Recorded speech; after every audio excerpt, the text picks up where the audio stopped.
up, everyone? It's me, Stef The Alter Nerd, your nerdy alternative. Hello! Welcome to the weekly edition of Alter News. Every Sunday around about 7 o'clock UK time, I come live and discuss the weird, wacky, wonderful articles that I found on the internet from this week.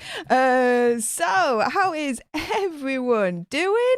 I already see Tyler is in the house. Hello, my friend. How are you doing, mate? I'm also seeing Phil.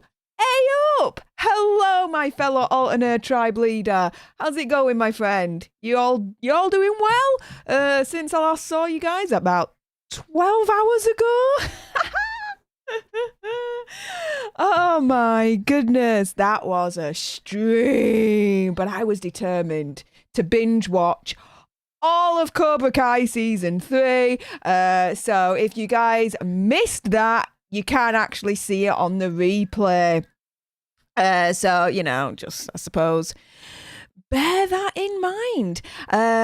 But yes, I'm seeing, Lewis is in the house. Nerd report. Yay! Using the nerd report emojis. Yes, that is like so meta right now. Why isn't that? Oh, I've got. You know what, Tyler? I may need your help behind the scenes with these alerts because they're not showing up properly. But Tyler's just become an Alter Nerd tribe leader! Yes! Thank you ever so much, Tyler. It means that you can use now all the awesome emojis that I got created for you guys. So, yes, welcome to becoming a Alter Nerd tribe leader, Tyler. Love it. But I was just about to say, before we celebrate, that it comes full circle. Lewis has used the nerd report emoji. Yes, that is like so meta, it's untrue. But I'm absolutely loving it. But before we do anything else, Tyler, my friend, we are going to celebrate. You know what time it is. Everyone, get your dancing shoes on, because this one, Tyler, is for you. In 3, 2, 1, booyah.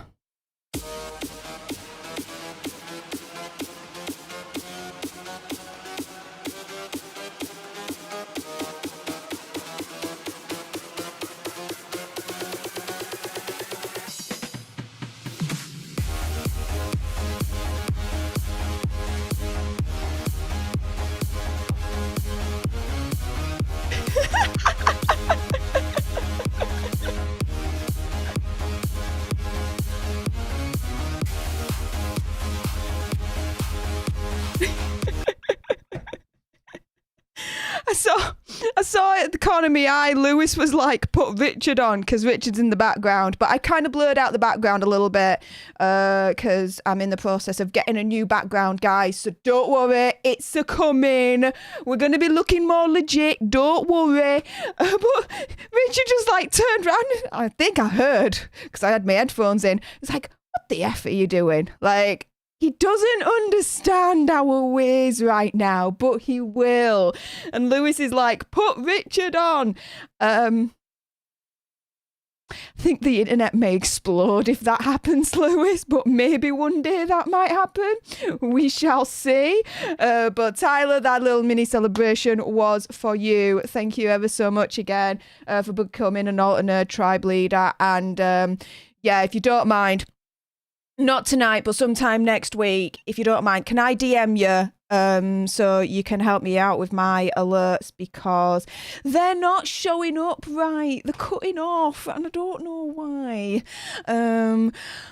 But before I do anything else, what we need to do is cancel, save, leave that, because Tyler, your name has to be added to the scroll. Yes. So I'm just going to do that right now. But what are you guys all saying in the chat whilst I'm doing that? Let's have a look. Oh, the Wancho's in the house. Hey up! Ravens flock in the house. What in the name of Sir Alec Guinness receding hairline are you blazing about? R2-D2 killed Obi-Wan? I know, that is going to be coming up in a moment. I found an article and it's pretty much, it literally says that. I haven't read it, so you're going to get like my first reactions to these articles as well, because that's just the way I roll with this. I kind of think it's funnier that way, to be fair. But yeah, we will find out in a moment. But what are you guys also saying? LOL, this is the way. Yes, you can, Steph. Thank you very much, Tyler. Much appreciated, my friend. Will says, I can totally see what Richard is reading. No, you can't. It's blurred out. You can't see anything. Don't you worry. It's all blurred. You're just trolling. You're trolling. I'm trying to multitask at the same time and I'm clearly not doing it correctly, but there you go. You may see at the top it's kind of gone a little bit screwy. Don't worry, it's just updating. So it's all good. Tyler, your names are going to be in lights in a few moments. But Phil says, Steph, you were saying you were at 14 members last night. Doesn't Tyler make 15? New emoji. Yes, it does.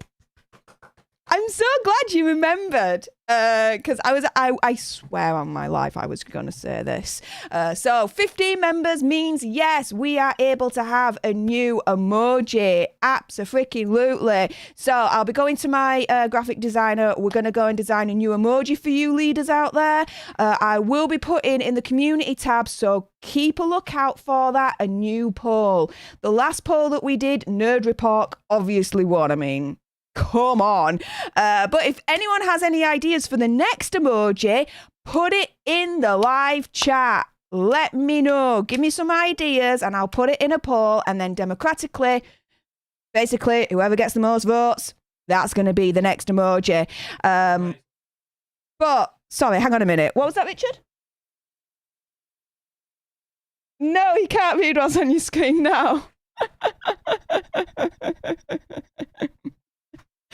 Oh my goodness. Anyways, but what the hell am I talking about for those out there, the uninitiated?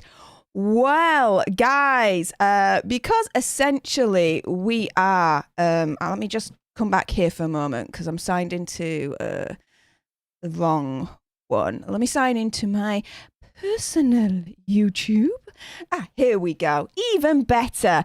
So, you may see, for those that are uninitiated, I'm talking about, Alter Nerd tribe leaders. What the deuce is all that about? Well, if you see the front page here to our channel, you'll see this shiny little join button. Well, if you click on that, you have the opportunity, and it is optional, of course, to become an Alter Nerd tribe leader. It's $4.99 a month, and it's just one membership level. Keep it simple. Keep it equal for everyone as far as I'm concerned. That's the way I'm going to roll with this channel. You get your loyalty badges. You get custom emojis. Means we're going to get a new one, guys. Watch this space. Thank you, Tyler.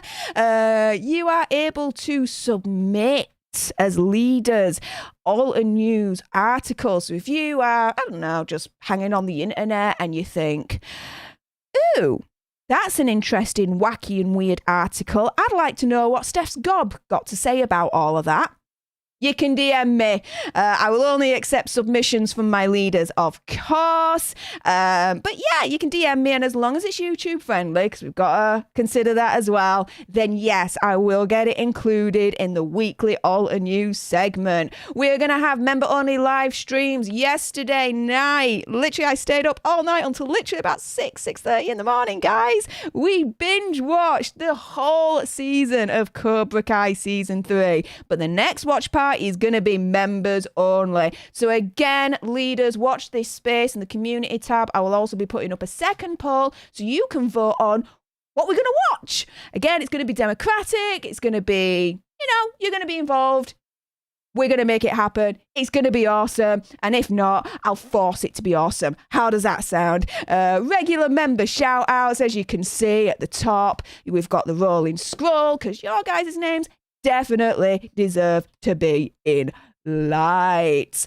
And if you can't join as a tribe leader, that's absolutely fine. You do have another option. It's $3.99. There's a big red subscribe button right at the bottom. Subscribe to join the Alter Nerd tribe. Like, share, comment, all of that good stuff.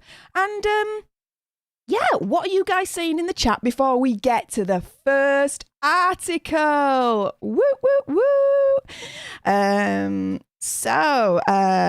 It's JJ is here. Hello, it's JJ. Hello, my fellow Alter Nerd tribe leader in the house. Hey up, Stef. Didn't you just get through streaming? Yes, I did. Just a little over 12 hours ago. I'm back. Hi.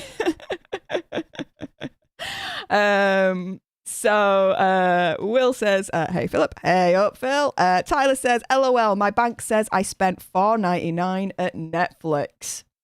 I wish my Netflix subscription was $4.99. But I ain't Netflix, so you do you, mate. I don't know. Tyler says, Philip the Fool, YouTube sucks. They'll ask for another 8 members for one more emoji. Yeah. If I actually, just to figure something out, emojis, YouTube.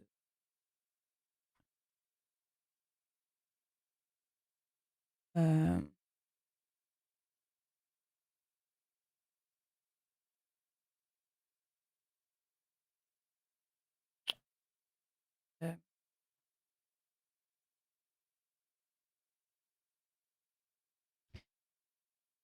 had a list as well. Maybe it's on Google support here.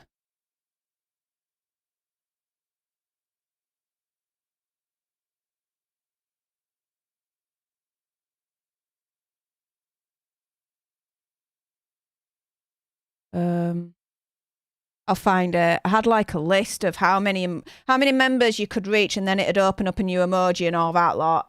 15 should open us up to a new emoji, to be fair. So yay! We'll be getting a poll shortly on that. But Phil says my idea is still dancing Stef. Okay. So I'm going to be making a note of all these. So a dancing Stef, okay. Wancho says all that malarkey, okay. But he does like dancing Stef too. All right. What else are you guys saying? The Wancho, we need that emoji. Phil says we missed you during season 3, Will. Yeah, we did, Will. But apparently Will says, weekends in the South have me flooded with joke friends who force me to watch football. Oh, sad face, dude. That ain't good. Latino Slant in the house, Paulie. Hey up, my friend. How's it going, dude? I suppose just keep it coming in terms of some ideas that you guys have in terms of the next emoji. Do let me know. But with that being said, we are going to go on to the first article, and it is all about Star Wars, guys. Yes, I saw this, and it's from a website called Fansided, or should I say winteriscoming.net. There we go. And it's by Michael East. And it was released earlier on this week, 6 days ago. Jacques. Ooh. Why Star Wars fans suspect R2-D2 murdered Obi-Wan Kenobi. It's like, yo, what? I saw that and I was like, yeah, we have to read through this together and find out what the deuce is going on. So, apparently, according to one new fan theory, a major villain has been hiding in plain sight all along. R2-D2. Now, as we are reading through this article, the question for this particular section is this. Do you agree with the fan theory or not? Very simple. Let's find out, shall we? So, masquerading as a lovable droid, the true evil of R2-D2 has now been revealed. Apparently, according to Reddit user Zeus_MD. Hopefully I've pronounced that right. I don't know. We'll figure that out. Maybe, or maybe not. The new theory, though, draws on the history between R2 and Obi-Wan Kenobi and has its roots on Mustafar, where Kenobi left his former apprentice Anakin Skywalker for dead in Revenge of the Sith. R2-D2 was in attendance for those crucial moments and left the volcanic world with Obi-Wan. Okay, now, unlike C-3PO, R2-D2 never had his memory of the events wiped, meaning he remembers exactly what happened to Anakin. Now, forgive me if I'm wrong, but no, weren't they both wiped with their memories? Richard in the back says no. Richard says C-3PO was wiped, but R2-D2 wasn't. But I thought they were both wiped.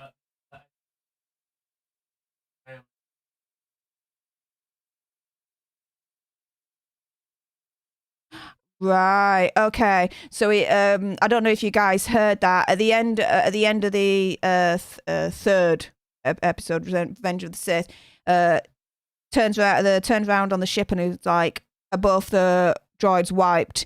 And the dude answers and basically mentions C-3PO, but doesn't mention R2-D2. So apparently that's the indication or the implication that R2-D2's memory wasn't actually wiped after all. And Wanshu agrees. Nope, only C-3PO was wiped. Okay then. Well, fair enough. Well, this theory has a little bit of credence then so far. So far, so good. Now, because he never had memory of the events wiped, according to this theory, it means he remembers exactly what happened to Anakin. R2 and Obi-Wan are separated at the end of the Star Wars prequel trilogy, only to be reunited years later in A New Hope. There, R2-D2 witnessing Obi-Wan lying to Luke Skywalker about what truly happened to his father. Now, according to this theory, R2-D2 realizes that Anakin and Darth Vader are the same person, and presumes that Kenobi is engaging in a cover-up. Angered by this, R2-D2 begins plotting his revenge. Oh my goodness. Right, so R2-D2 turns from lovable, kind of helpful android kind of situation to, I want to take out my revenge and kill Obi-Wan, because he's lied to Luke Skywalker about the origins of his father, that Anakin and Darth Vader are the same. So he deserves to die. You what? Okay, we read on. R2's plan comes to a head in a moment that Star Wars fans know too well. The moment when Obi-Wan is struck down by his former apprentice. And wouldn't you know it, during the altercation that leads to Obi-Wan's death, R2-D2 is plugged into the Death Star and able to open and close doors at will. So, who led Obi-Wan down the path into the hands of the waiting Darth Vader? Well, according to this theory, it can only have been R2-D2, thus allowing Anakin his revenge against Obi-Wan for what happened all those years ago. However, once R2 realizes that his former master is beyond saving, he quietly turns back to the light and vows to help Luke, Leia, and Han bring peace to the galaxy. So basically, when he turns around and is like, oh, yeah, Anakin is screwed. Yeah, we definitely can't save him. Oh, glitch in the system. I'm all good again. I'm back to the light side. Yay! What? Okay. The article says, obviously the idea is a bit of fun and has no basis in Star Wars canon. I can say that again. With Obi-Wan's sacrifice being necessary and likely pre-planned by the Jedi Master himself. However, it's always fun to speculate that all might not be as it seems.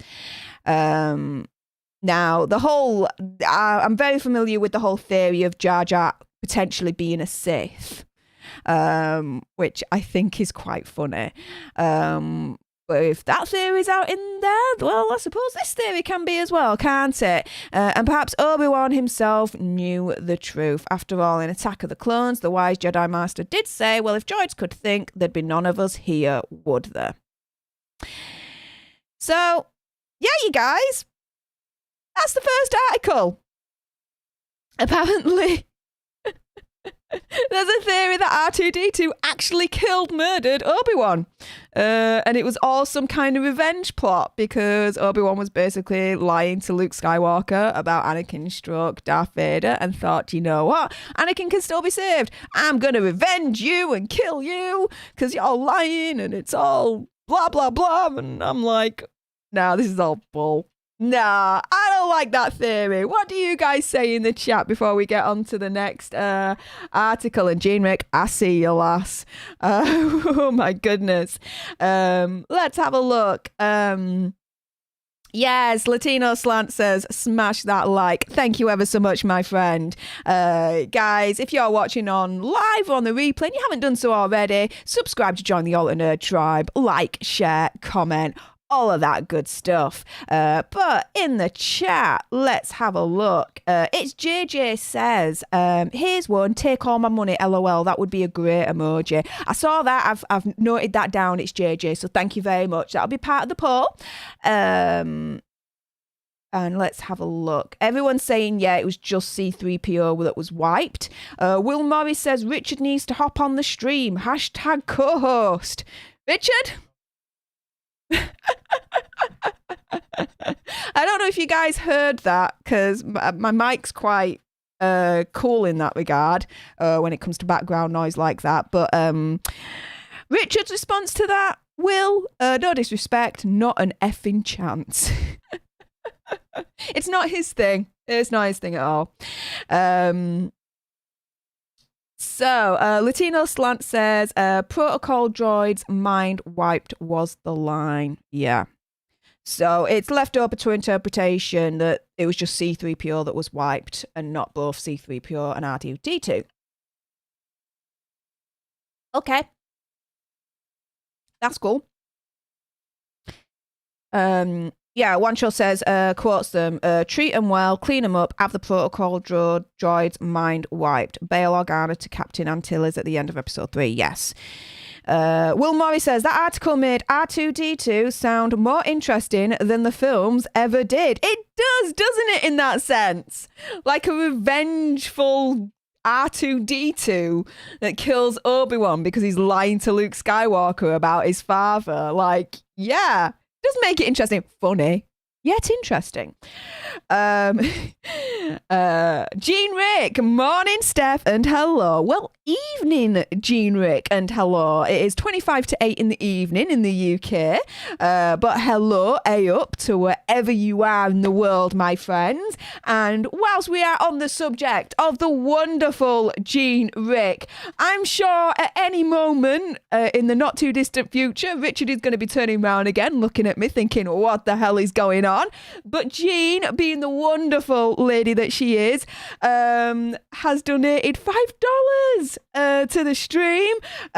So thank you very much. As always, all the donations go right back into the channel. So the next thing that is up on the list, as I've always said, is a new monitor to replace the Dell one that I've got. So we'll all be going towards that, you guys. But Jean, this one is for you. Get your dancing shoes on in 3, 2, 1. Booyah.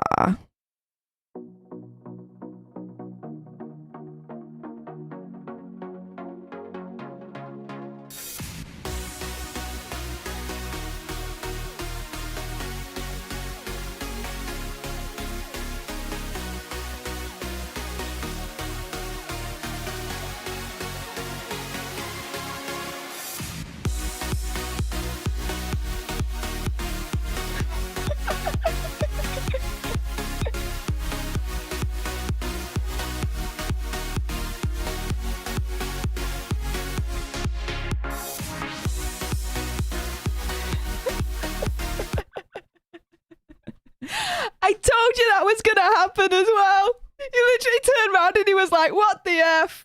See, he just doesn't understand our ways, guys. He doesn't. And it's like, I just look like an idiot. I know I do, but it's fun and I like doing it. So there you go.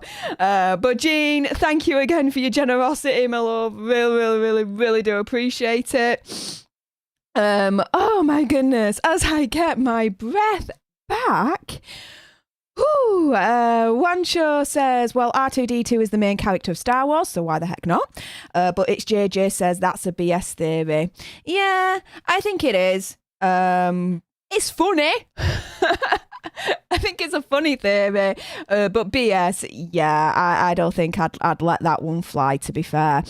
But what else is everyone else saying? Hang on, it's jumped again. Here we go. Jean Rick, a Star Wars nerd. Yes, you just get more awesome. Oh, thank you, Jean. Really appreciate it, hun. I do like Star Wars. Am I like in-depth know everything about Star Wars nerd? No, I will freely admit that. There are people out there that know heck of a lot more than me when it comes to Star Wars. Of course, I'll lay down on that one. That's absolutely fair enough. I know a little bit though. And I like Star Wars, so I'm going to talk about it, because why the heck not? Latino Slant, I see you, mate. I'm coming for you in a minute, dude. And Matthew Coburn is saying, watching Green Zone at the same time, they are doing another charity stream next week. Oh, that is wonderful. That's Chris and Kev. aka .org on the Green Zone. Yes, go support them with their charity stream next week. Anything to do for charity is always a good thing. And nice to see, Matthew, that you're supporting them as well. Brilliant. Is it for, I presume it's for FMF again, FMF Aid, similar to what we did last year. Worthy cause. To be fair, in that regard. Will Morris says, I'd read a Star Wars What If comic based on the article Revenge is a great motivation for a character. It is. Actually, Matthew, that gives me a bit of an idea. If you don't mind, can you in the chat put in Green Zone's link, their stream as well, just so that people can subscribe to them as well and watch them as well if they want. Entirely up to you guys. But they do a lot of geeky, nerdy kind of analysis and gaming and all that lot that you guys might like. So, yeah, if you do go over, just let them know that I sent you, Stef The Alter Nerd, and that she says hi. But, yeah, if you don't mind, Matthew, put the link in. Or Will, or any of the mods. Just to support each other. Will Morris says, I'd read a Star Wars What If comic based on the article. Revenge is a great motivation for a character. Yeah, I'd read that as well. Jean Rick says, hello, Richard. Richard says, hello, whoever you are. There you go. Latino says, much better angle, love the background. Thank you.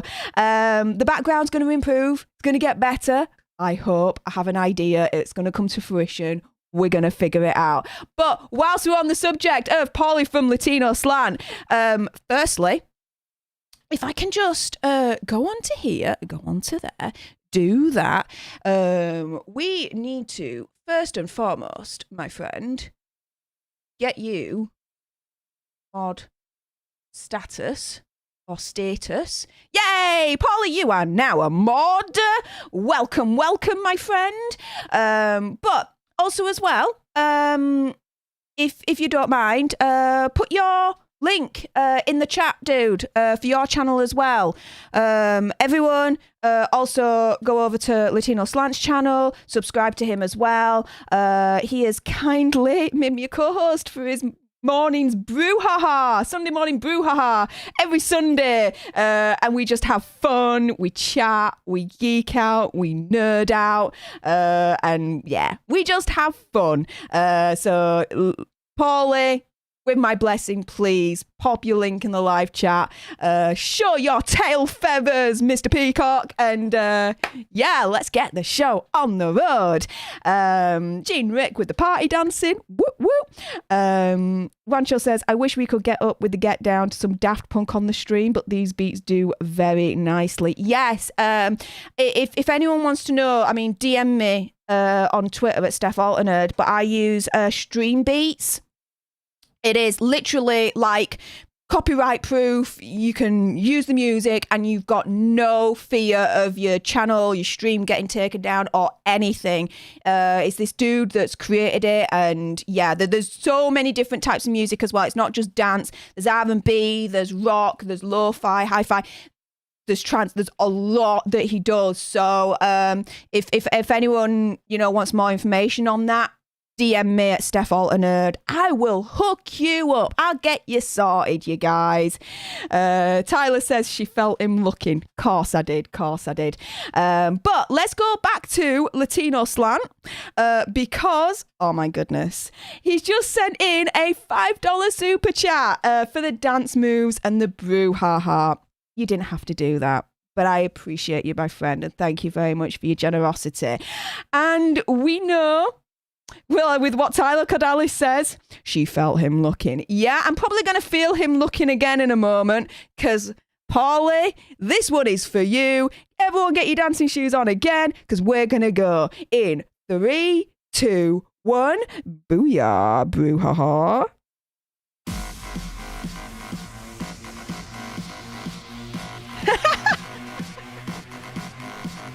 I'll tell you what just happened in a moment. But I'm getting my groove on right now.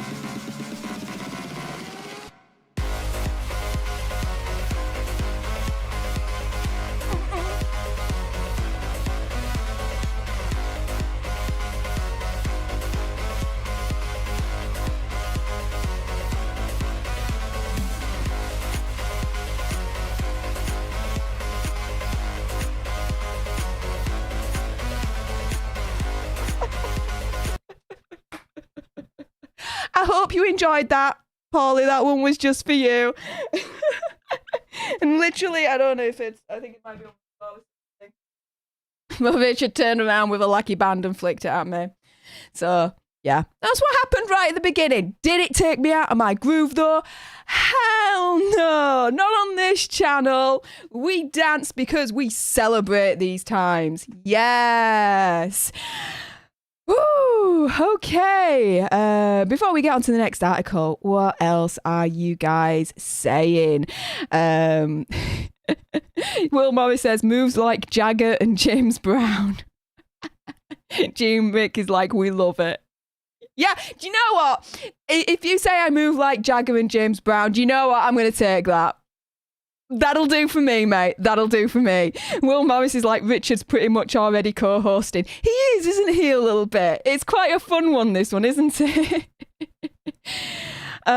Steph, have you watched Fanboys? If not, highly suggested. Gene Rick. Ooh, okay. Well, I've not watched Fanboys before, but I will put that on the poll for our member-only watch stream that's going to take place next week. So I'll pop that on there and see who votes for what. But thank you very much for that. Will Morris says that he liked that movie, and Phil does as well. Says it was a fun movie. And thank you, Will, for putting in Latino's link. Much appreciated. Latino Slant. Booyah. And Matthew, thank you very much for popping in the Green Zones link there. That is wonderful. Everyone, go over to Latino Slant's YouTube and the Green Zone. If you haven't done already, and subscribe. Let them know I sent you. Give them a friendly hi from me. Let's have a look. Dance party in the UK, Will Morris. Booyah! Gene Rick is like, question, Steph, where did your dance partner go? I've always danced on my own. Always danced on my own. I dance to my own beat. I dance to my own music. I dance on my own. Because no one can handle me when I go dancing. I go on the dance floor. Everyone give me a wide berth. Because you've seen me. I go absolutely everywhere. I don't care. That dance floor's freaking mine. I take the territory over all of it, you guys. Yeah, I know. Word vomit. As I always say, there's no quality control between my brain and my gob. It just happens, and word vomit juices all over you guys. Take that. But Anyways, before we get to the next article, just to make you aware, because I'm a professional-ish YouTuber of the world, of course, if you haven't done so already, and you really, really like to, subscribe to join the Alter Nerd tribe. It's $3.99. It's that pesky little red button down below. Give it a nice little solid click. Turn all your notifications to on. Like, share, comment, all of that good stuff. You know how it works. But let's get on to, guys, the next article. And we have from vulture.com 19 things the Matrix predicted about life in 2019. And how a 1999 Keanu Reeves movie anticipated almost everything about the world of today. So as we read through this article, we're not going to go through all the 19 things. Do you know what? We're just going to go through the first 5 and see how we go, all right? But the question for this particular article is this. Do you think they're on the money? Do you think the Matrix is actually a fortune teller? That it can actually tell your future? The film can dive into the crystal ball and come out and say, this is going to be your future. Do you think it's true?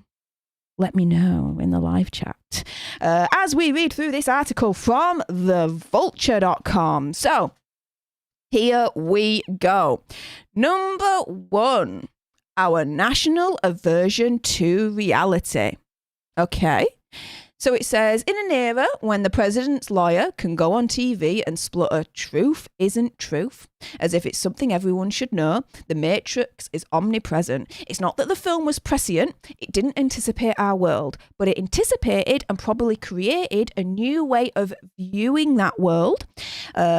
Since 1999, the real world has provided ample opportunity for people to turn the Matrix into the foundational text of a frighteningly thorough and self-adoring denial of whatever was in front of their noses, which roughly translates as, reality is fake, and I don't have to listen to anyone about anything. Plus, maybe I know karate despite never having studied it. The Matrix concocted the perfect one-size-fits-all combination of flattery, paranoia, anti-corporate wokeness, libertarian belief in the primacy of the individual, and ideologically non-specific anger at the system. A wake-up sheeple for its era, and even more for ours. We live today in the anti-reality world the Matrix built.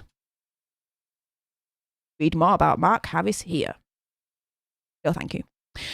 Okay, so what do you guys think to the first part to this article? To be fair, I think it's a load of bull because, hello, 1984, George Orwell, double speak. If you haven't read that book, it is absolutely like... It's not suggested reading. It is, you definitely have to read this book. Absolutely. You know, it is mandatory reading. 1984, George Orwell. That predicted that. Doublespeak. That the truth isn't truth. You know, like 2 + 2 = 5 rather than 4. The Matrix didn't do that. So, what the hell? And our national aversion to reality, again, that can go all the way back to George Orwell's 1984 book. So I would like to say that the first point that the Vulture has made in this article is a big, massive, fat...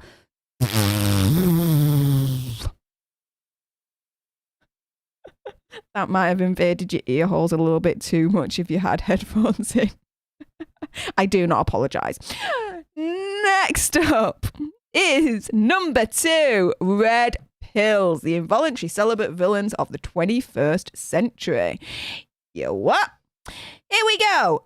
Misogyny and anti-feminism and crude pickup artist dating advice have existed on the internet for a long time. But it's the religious sensibility of the Matrix as translated into the red pill that combines these strands into a coherent cosmology. Feminism, the red pill theory tells its mostly young male adherents, is a cruel fabrication that causes personal unhappiness, societal disorder, daily chaos, global strife, and worst of all is the reason that you're not having the bumpy bumpies, late night bedroom, fun times kind of situation. Only through the red pill red pill. Only through the red pill can you see the world for what it really is and finally get your bumpy bumpies on. Huh? You what? Really? We're reading into this way too much, I think, Vulture. Basically, you get the red pill and you are free to have the bumpy bedroom fun time kind of situations going on. Oh, and it's also linked to feminism. Because why not? Let's just put feminism in there and be like, yeah, red pill, feminism. It's all linked because I say so. And I'm just going to put the words in and that's it. What the hell? Like, I'm not getting that. I don't understand that. Why? Oh my goodness. Why? And to be fair, Matrix didn't predict feminism.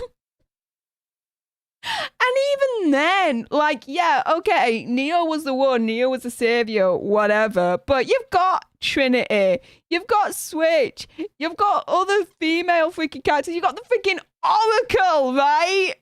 But why are they equating the freaking red pill to feminism and not having the boom time, happy bedroom situation stuff? Am I missing the complete point, guys? Please let me know. I will always be happy to be corrected. You guys know that. It's happened many a time. But this is... Oh, let's continue. This is fun. Okay, we've got 3 more to go. Number 3. Plus... Oh, hello. A whole pharmacy's worth of red pill adjacent cyber ideologies. What? The Matrix's red pill has long been a symbol for the online misogynists of the men's rights movement. Okay. But over the years, it's also inspired a whole pharmacy's worth of other memes and cyber ideologies. Some playful, some hateful, some of which describe actual beliefs, and others used mostly pejoratively. Here are the more prominent and stranger ones. Huh? Why is the red pill a symbol for the men's rights misogynistic movement thing? What? You what? Really? What? Huh? I'm confused. I was born confused, so this is like completely not really a stretch to the imagination here. But dudes, I'm confused. I'm confused. What the deuce in hell is all this? Okay, so here are the more prominent and stranger ones. The breakdown of the gender binary. All right, here we go. Trans women have claimed the Matrix as an allegory for gender transition since at least 2012, when Lana Wachowski publicly came out as a wow, I am so like, where did that come from? Trans woman. Don't read into that too much, guys. While doing press for the film Cloud Atlas. So let me reread that. Trans women have claimed the Matrix is an allegory for gender transition since at least 2012, when Lana Wachowski publicly came out as a trans woman while doing press for the film Cloud Atlas. Fair play. Her sister Lily followed suit in 2016. Again, fair play. All right. The symbolism is easy to find. Thomas Anderson's double life. He's a hacker by night. His chosen name is Neo. His vague but maddening sense that something is off about the world, a splinter in your mind. Morpheus calls it. The Matrix is the gender binary. The agents are transphobia. You get it. Do I? And then there's the red pill itself. Less a metaphor for hormone therapy than a literal hormone. Welcome to the desert of the real, Morpheus intones after Neo takes it. Many have pointed out online that back in the 90s, prescription estrogen was in fact red. The 0.625 milligram Premarin tablet or Premarin tablet derived in Matrix-like fashion from the urine of pregnant There's came in smooth chocolatey room. Read more about Andrea Longchew here. No thanks. What? Dudes,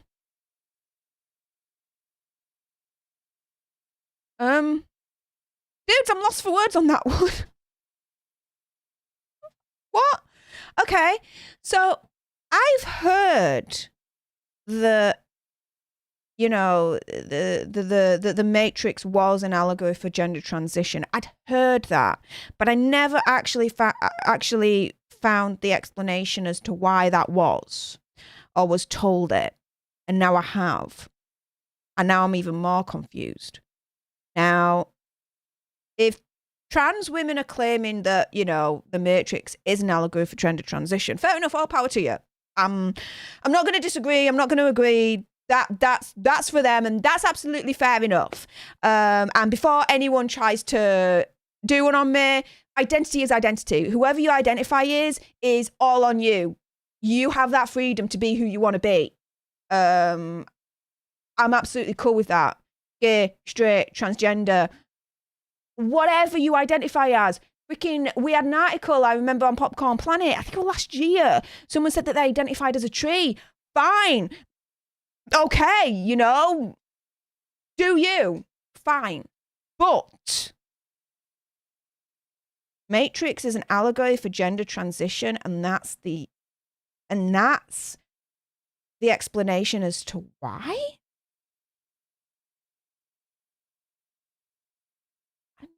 I don't know. Maybe because I'm obviously not trans, I don't understand it fully, and I will freely admit that. But I mean, Neo having the double life as Thomas Anderson by day and Neo by night. Why? How does that equate to? Do you know what I mean? I'm more than happy, you know, if someone wants to DM me or in the live chat or in the comments, provide further clarification on this so that I can understand why, like, Neo and Thomas Anderson, that double life somehow equates to trans women. Please let me know. I'm more than happy to be educated on this and, you know, be enlightened further, but I don't get it. I'm going to be honest. I really, really don't get it. But again, I preface that with be who you want to be. You have that freedom to have your own identity, and don't let anyone ever freaking tell you guys different. There you go. The academic case for simulation theory. So let's get on to number 5. In his 2001 paper, Are You Living in a Computer Simulation?, Oxford University philosopher Nick Bostrom, who funnily enough had not yet seen The Matrix when he wrote it, well, it'd been out for like 2 freaking years, dude. What the deuce? Posited that if humanity does become capable of creating a Matrix-like simulation of reality, it will create many of them, meaning there would be lots of simulated realities and only one non-simulated one, in which case maybe it's more likely than not that we're living in a simulation right now. I don't have no time for that BS. We are not in a multi-universe kind of situation here. This is the one reality. I touch this desk. It is real. I touch my hair. It is real. I punch my mic many times and headbutt it many times. It is freaking real, okay? It's real. We're here. We're on this earth. It ain't simulated. We're done. If you can provide clear empirical evidence that this world is simulated, I will certainly change my mind and confirm that I am wrong in this regard. But until then, this cup of juice is freaking real and I need a drink. There you go. Richard behind me is real. My boo-boos are real. You guys are all real. Do you know? So, there's one more that we're gonna do. All right, and then we're gonna get on to the next article. because this has just caught me out. Most of what Elon Musk thinks. There's Elon Musk, a picture of him, if you didn't know already what he looked like. One of the most famous billionaires in the whole damn wide world. That's real, by the way. Oh, bug off. Is Elon Musk the real life Neo? Are you guys shizzing me right now? A former Tesla exec says he's the one. Watch The Matrix. Elon is Neo. He sees these zeros and ones. Musk himself says there's only a 1 in a billion's chance that we aren't living in a simulation, and he may have hired scientists to try to break us out. But he also owns a company called Neuralink that seeks to connect human brains to computers, which is a little Agent Smithy.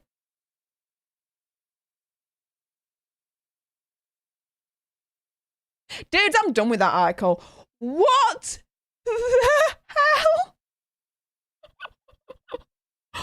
Oh my goodness. That was all kinds of strange and wacky and insane, you guys. Wow. What are you guys saying in the chat?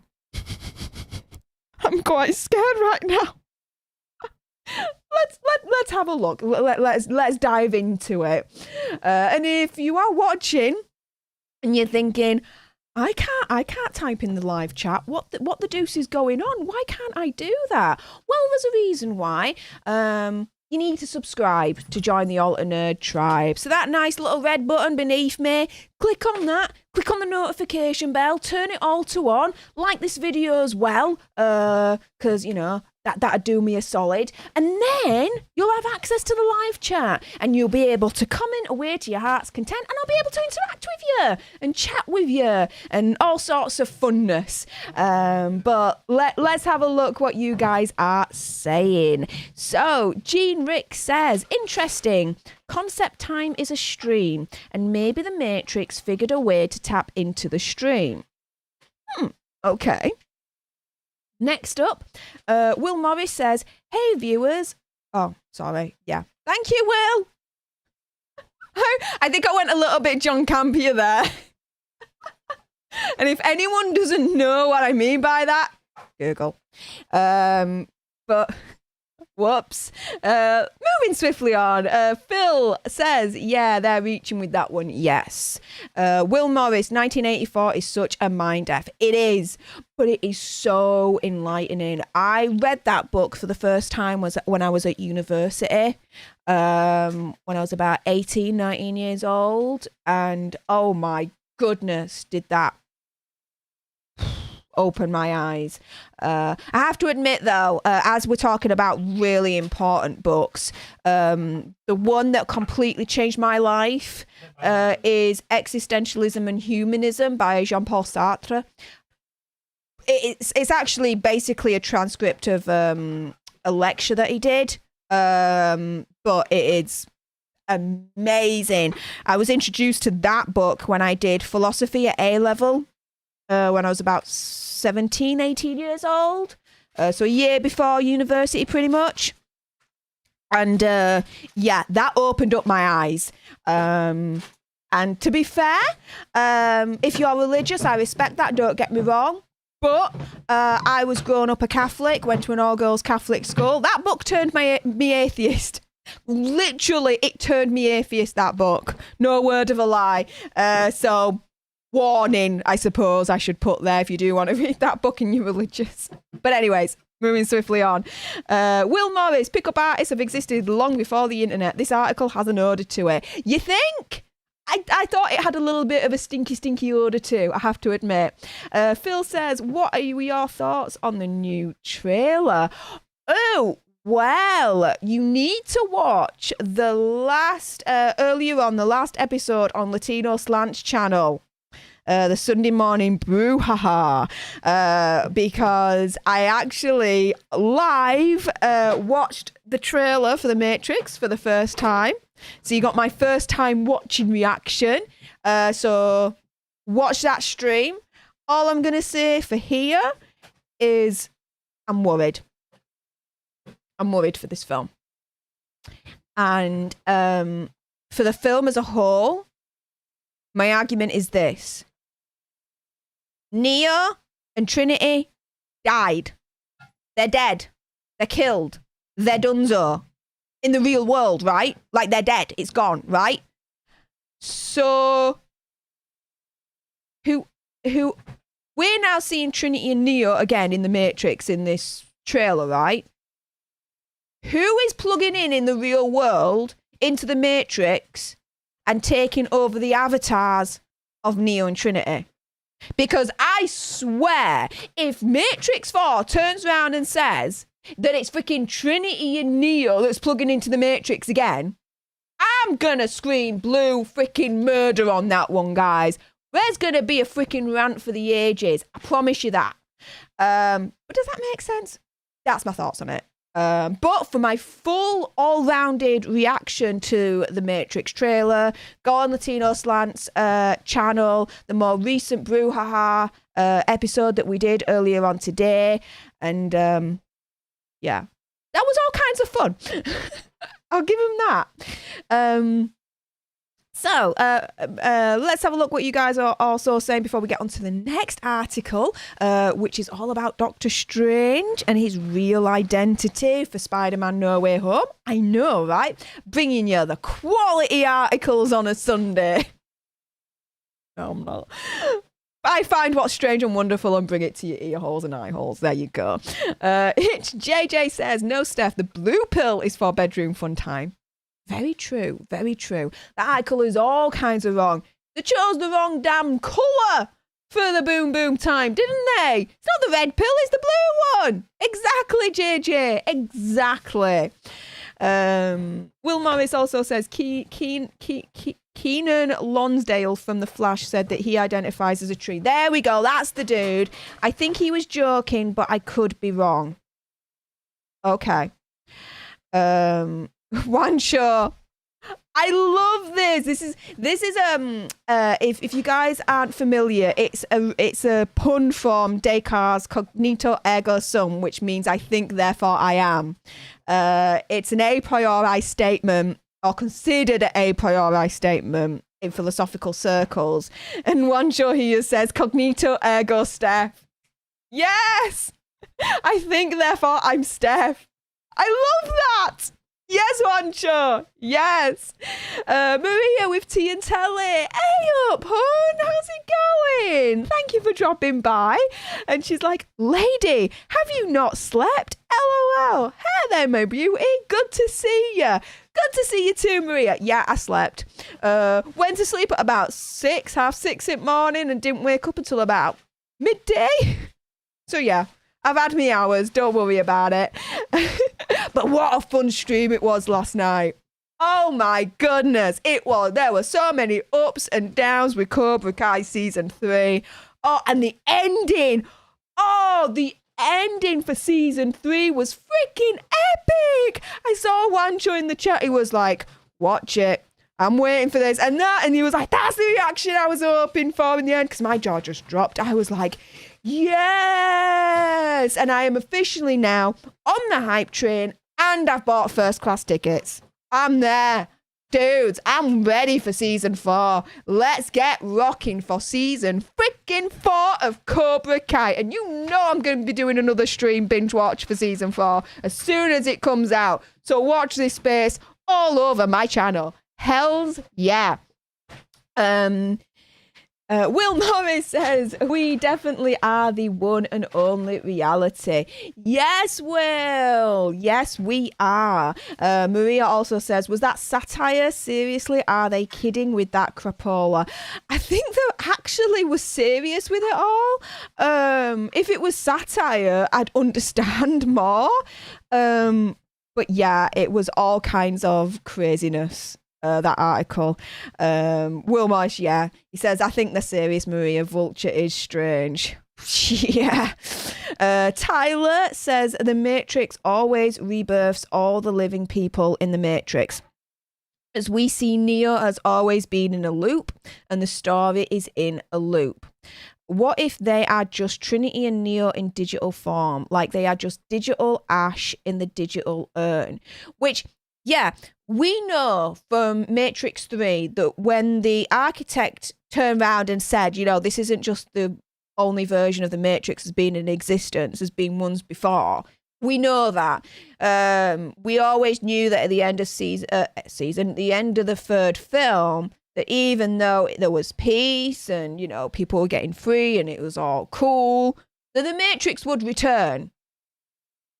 That left it open-ended for that because of what the architect said.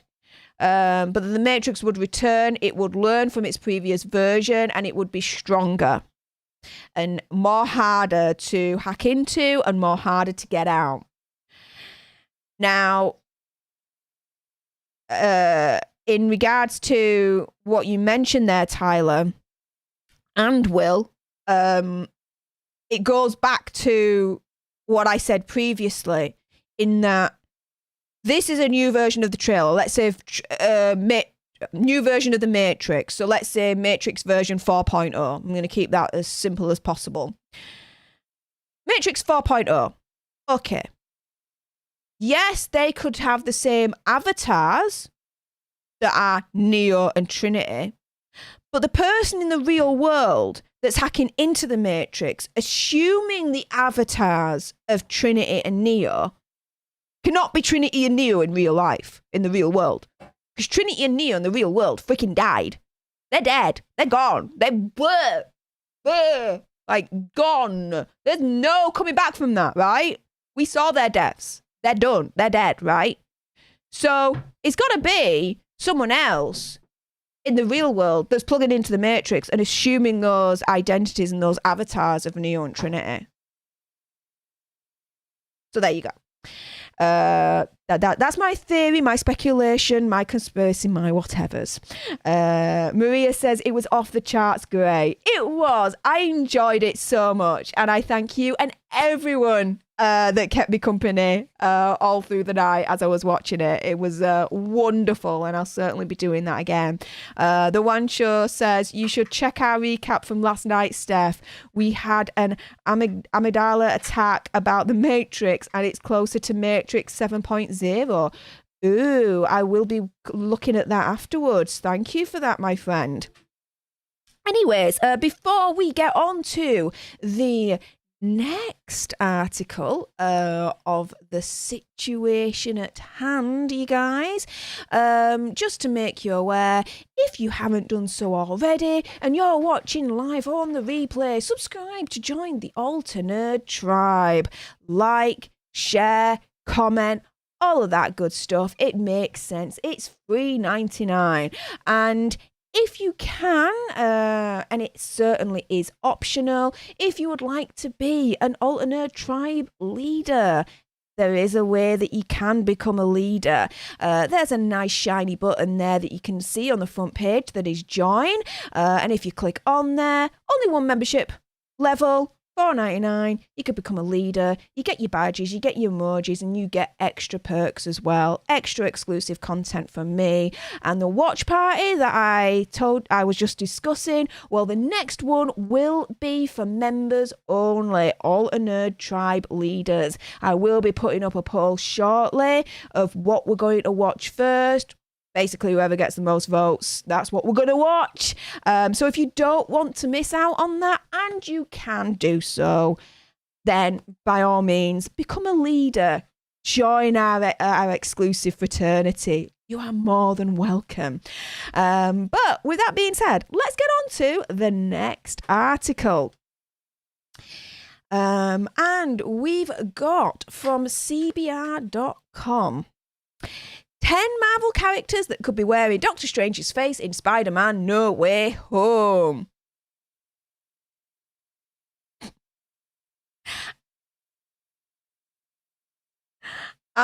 Yeah. Let's see. So the first trailer for Spider-Man led to a number of theories about Doctor Strange's odd behaviour.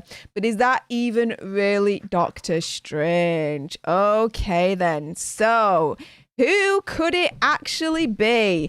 As we are going through this article, the question for the live chat and for anyone watching on the replay for the comments below is, if it ain't Doctor Strange, who the heck is it? Let me know. Let me know what your theories are. I'm sure there's one name that's going to come up on this list, but let's see. All I'm going to say is WandaVision. Number 10, Ebony Maw was able to take complete control of Doctor Strange in the comics. So could it be Ebony Maw, the child of Thanos, who appeared to have died during his battle in Avengers Infinity War, was later seen alongside the Black Order from the past in Avengers Endgame. So it could mean that the Ebony Maw from the past, so basically we're Lokifying it right now, could have survived Iron Man's snap to secretly take control of Doctor Strange, or he left a mental command when he had Strange captured. This would fall in line with Ebony Maw's complete mental takeover of Doctor Strange in the Infinity storyline, which turned him into a double agent for the Black Order. Ooh. Number 9, Nightmare. The demonic Fear Lord with a grudge against Spider-Man and Doctor Strange. So, the Fear Lord, known as Nightmare, is one of the demons who uses control of the dream dimension to haunt and feed on the dreams and nightmares of humanity. It's brought him into conflict with Spider-Man and Strange a few times over the years in the comics. While Nightmare is more powerful in his home dimension, he is capable of possessing others, whilst I can get my teeth back in, guys, to do his bidding, which could explain Strange's odd behaviour in No Way Home. Okay, none of these are really grabbing me so far as potentials, but let's carry on. I say potentials, none of them are grabbing me as in this could actually really be it. Do you know what I mean? But anyway, let me know in the comments who you think. If it ain't Doctor Strange, who the heck is it? Again, that's the question for this article. Let me know in the live chat and the comments down below on the replay. Number 8, the Chameleon isn't known for magic, but he is a loose thread in the MCU. Okay, so he is one of Spider-Man's earliest villains. Dmitry Smerdakov, and I've probably smurdered that. See what I did there? I can be quite clever at times. The Chameleon. The Chameleon doesn't have any magical abilities of his own, but he frequently uses technology to mimic abilities when needed. Even the article says, well, it's a bit of a stretch to assume the Chameleon is masquerading as Doctor Strange. Newman Arcar's portrayal of the mysterious Dmitry in Spider-Man Far From Home created a loose thread in the MCU that has fans wondering when the Chameleon might make his official debut. Well, that's a rubbish one. Oh, well, he was kind of in there, but it's a loose thread. So because it's a loose thread, that equals that he could actually be Doctor Strange, disguised as Doctor Strange in No Way Home. Really, CBR.com? We're really going with that one? Wow. Okay, swiftly moving on. Number 7, Dormammu could be controlling the Doctor from the Dark Dimension. Okay, this one's got my attention a little bit.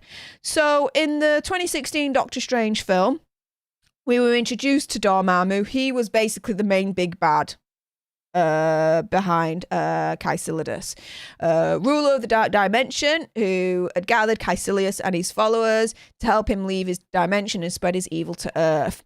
We know that Doctor Strange was able to bargain his way out, but Dormammu isn't one to forget a loss quite easily.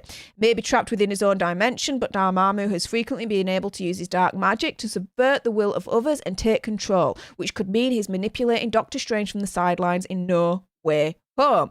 Okay, so that doesn't make sense because he's either trapped in his dark dimension or he's not, right? If he's trapped in his dark dimension, he's trapped. He's locked. Lock and key. In jail. He can't get out. If he can't get out, how can he spread his influence over to the Earth realm and take control of Doctor Strange? Hello? Am I like completely like screwy here and stupid in thinking that? Like, that don't make sense.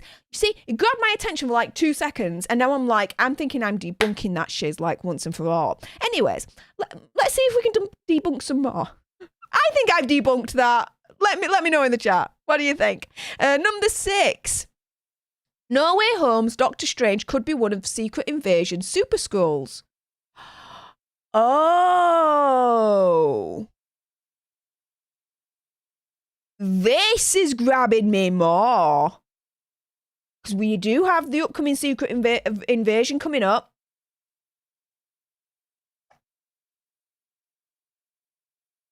And we all know what happened with the after credits scene.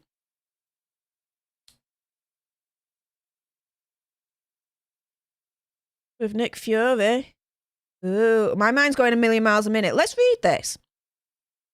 So, there hasn't been much indication that the Skrulls have begun to infiltrate the superhero community of the MCU. Well, yeah, we have a little bit in the after credit scenes, but anyways. Given the friendlier nature of the alien shapeshifters in the MCU.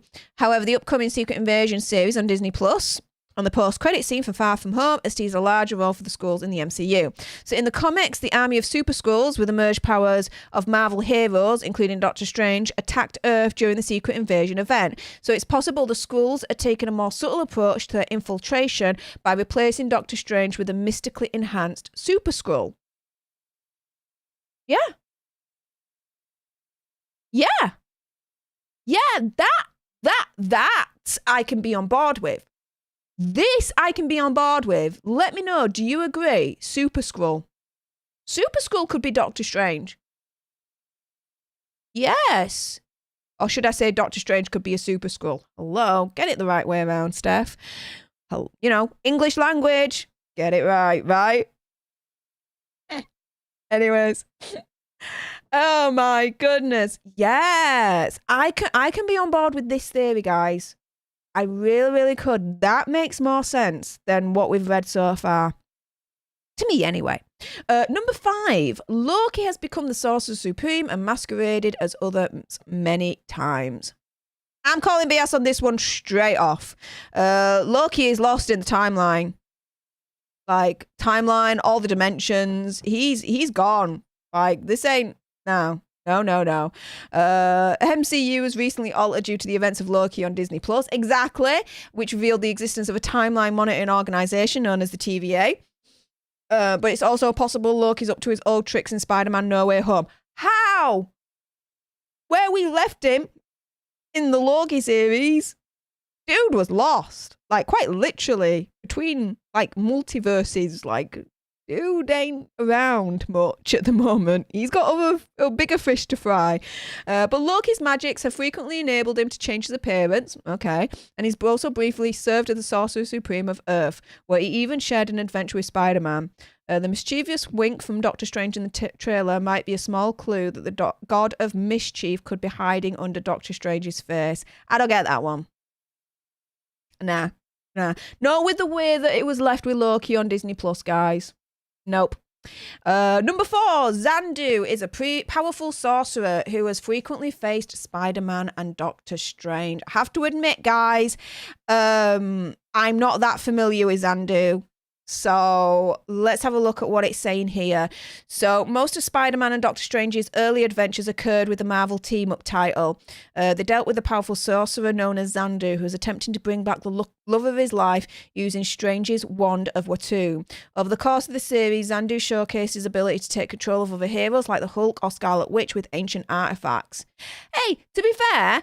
Speaking of Scarlet Witch, it could just easily be freaking Scarlet Witch that's taken control of Doctor Strange. I mean, hello? So it's entirely possible that Spider-Man's No Way Home team-up between the Wallcrawler and the Sorcerer Supreme could introduce Xandu as one of their biggest shared enemies as he attempts to combine dimensions in order to restore his love. I don't know. I don't know that much about Xandu, so I can't really mention much about that or provide much commentary. Probably similar to this one here. I'm seeing a name here that I don't recognize, Shuma Gorath. If you guys have any comment about these characters and if these could be basically taking over Doctor Strange's mind or not, do let me know. But we've got Shuma Gorath, who tried to possess the Ancient One to free itself from its multiversal prison. So Shuma Gorath is an eldritch horror. Okay. One of the many angled ones who've plagued humanity for centuries, dating back to even Conan the Barbarian's Hyborian age. The the tentacled creature may have appeared on Disney Plus's What If, teasing its future involvement in the larger MCU. All right. While Shumagorath originally tried to possess the Ancient One in the comics in order to free itself from its comic prison, it's possible the Eternal Demon could try to do the same to Doctor Strange in the MCU, given the Ancient One's demise. Possible. But again, I can't really comment much about it because I'm not really that familiar with Shumagorath either.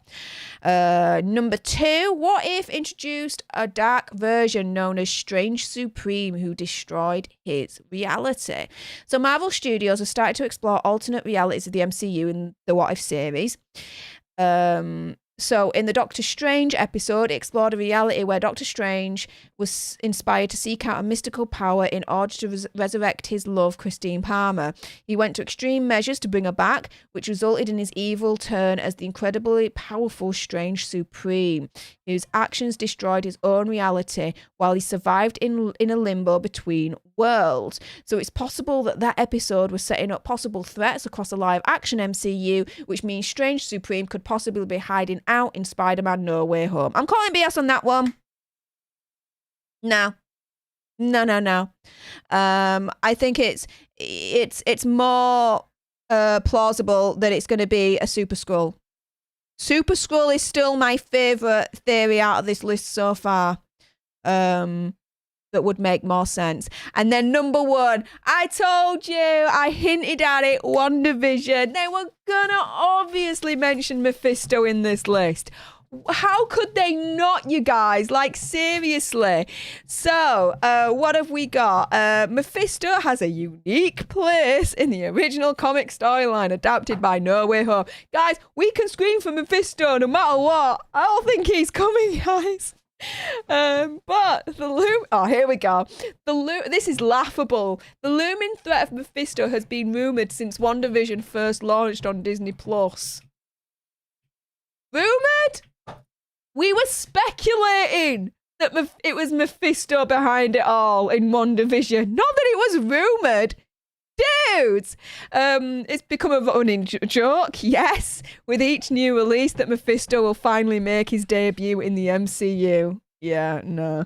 If he does, and that'll be awesome, but I don't know. Been burned too many times with thinking it's Mephisto's finally come and he doesn't. Like, you know. Anyways, Spider-Man No Way Home is no different. As the incredibly reckless actions of Doctor Strange have many fans diving into the Mephisto theory. Of course! Spider-Man sought help from Doctor Strange to erase the knowledge of his identity in the One Moment in Time storyline, which seems to be adapted for the movie. This took place after Mephisto made a reality-altering deal with Spider-Man during One More Day, which further fuels the fires of Mephisto's possible role in No Way Home.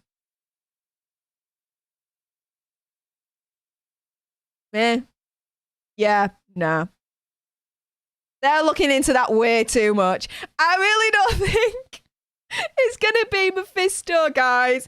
There would have to be more, I don't know, clues, more markers into what we've seen so far up to present from the MCU to actually know that Mephisto's on his way.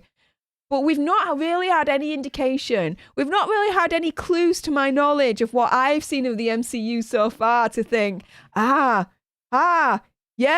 Mephisto is coming. Because everything that we saw from WandaVision, guys, we read into it way too much. And even the showrunner, like, she was like, I didn't even read the source material. I didn't read the comics. I just winged it, basically. My interpretation of what she said. Just saying, you know. She just winged it. She didn't read the freaking source material. So she didn't know what the hell she was doing in that sense, in the sense of when she was putting it all together, she wasn't thinking, oh, I'm going to put that fly there because that indicates Mephisto. No, she just put the fly there because she just put the fly there. Do you know what I mean? So, yeah, the one out of all of it, that I can get on board with if I have to choose is the Super Skrull theory. That makes a lot of sense more in terms of if it ain't Doctor Strange, who the heck is it? Super Scroll. What are you guys saying in the chat? Let me scroll upwards and onwards. So, just following off from the last story, when we were discussing Matrix theories, basically, in the end, Tyler says they can just clone their body. I think they can transfer Neo's mind to his new body, but not Trinity. Really? If Matrix 4... Oh, if Matrix 4 for the real world turns around and says Neo's not actually dead because we cloned him in the real world, we got bigger problems. I'm not happy with that. Kitty Bear, the High Orc. Hello, Kitty Bear, the High Orc. As I said before, I think what we ought to be, the real world, is just another Matrix. Both got wiped. This, the Matrix above it, and above that is another Matrix. So it's all kind of like sandwiched. Is what you're saying is what I've got in my mind as I'm reading that. Fair play. Will Morris says, I was jaded about it, but my interest is piqued by the trailer. I'll give it a courtesy watch. I'll just be watching it for channel so I can review it afterwards. And I'm a bit of a completionist, as you can tell from last night's freaking stream. 6-7 hour stream of Cobra Kai season 3. I complete stuff. So there's a new Matrix film coming out. I've got to watch it. I've got to see it. But Matthew Coburn says the machines could have repaired their human bodies. There's no repairing death, I don't think. But okay. Matthew Coburn says, I said it before, Wanda. Will Morris says, that's an interesting theory, Kitty Bear. Yep, I'd agree. Kitty Bear, the High Orc, also says, every time people break free from a matrix, they get auto-placed in a new matrix. When they really die, they become AIs. There is no escaping the matrix. Oh, so when you think you've escaped, you haven't. That kind of thing. All right. So, a never-ending prison cell. And it just folds up on itself. Okay. Yeah. Interesting. Interesting. I'd have to think about it a little bit more to really comment on that. But it's not one I've heard before, but it does interest me. Okay. Matthew Coburn. All right. So we're going on to the new article that we're just discussing. So who the heck is Doctor Strange? If it ain't Doctor Strange, who the heck is it? If you haven't given me your theories, you've still got time. Put it in the live chat. If you're watching on the replay, comment down below, guys. Matthew Coburn says, Strange said he worked with him before, so it would have to be someone in the fight. Okay. Kitty Bear, the High Orc, says, Will Morris, here's another one. Oh, another Matrix theory. Okay, lass. So everything in the Matrix is a dream stroke delusion. And Neo wakes up in an isolation cell in a mental hospital, finally gotten over his mental breakdown. You can physically lock up, but your mind can still be... Oh, you can physically be locked up, but your mind can still be free. Well, yeah. I suppose there's the what's it called? The vegetable syndrome. Where, you know, even Samson's agreeing right now. So yeah, you've got like the people that are like in a coma, vegetable states, that kind of thing, where physically they're locked up, they can't do out, but the mind is still free and, you know, potentially. Yeah, okay. Will Morris, oh, I hate all the dream storytelling, Kitty Bear. You just described my least favourite episode of Buffy, normal again. Yeah, right? Wancho says, Super Scroll. I don't know, magic is a pain to simulate. Yeah, but what other options did we have on that list? What would you have chosen instead of a Super Scroll? If it ain't Doctor Strange, who the heck is it? Or if it ain't someone on that list, but it's someone else, you know. Let the theories run wild on this one, because obviously CBR.com did. Kitty Bear says, Will Morris, where do you think I got that idea from besides personal experience? Fair play, lass. Wancho says, oh God, it's Reed Richards writing these articles because these theories are a stretch. Ba-boom. That was clever. I see what you did there, mate. Will Morris says, I had a feeling and that episode was a nightmare. Good one, Wancho. Yeah, Will says that. Kitty Bear says, in 2008, I lost 4 weeks of my life, of which I can't remember anything. I woke up in an isolation cell. No idea what I was doing there. Oh, God. Oof. Wow. Well, whatever happened, seems like you've got stronger and you've survived it in terms of what you're talking about now, lass. So, wow. And I'm assuming that you're a lass. If you are male, I do sincerely apologise. But wow, that is wow. Well, I hope you're doing better now these days than what happened back then. The One Show, you don't defeat Shumagaraf, you survive him if you can. Ooh, okay. So he seems like a big adversary then, Shumagaraf. Fair enough.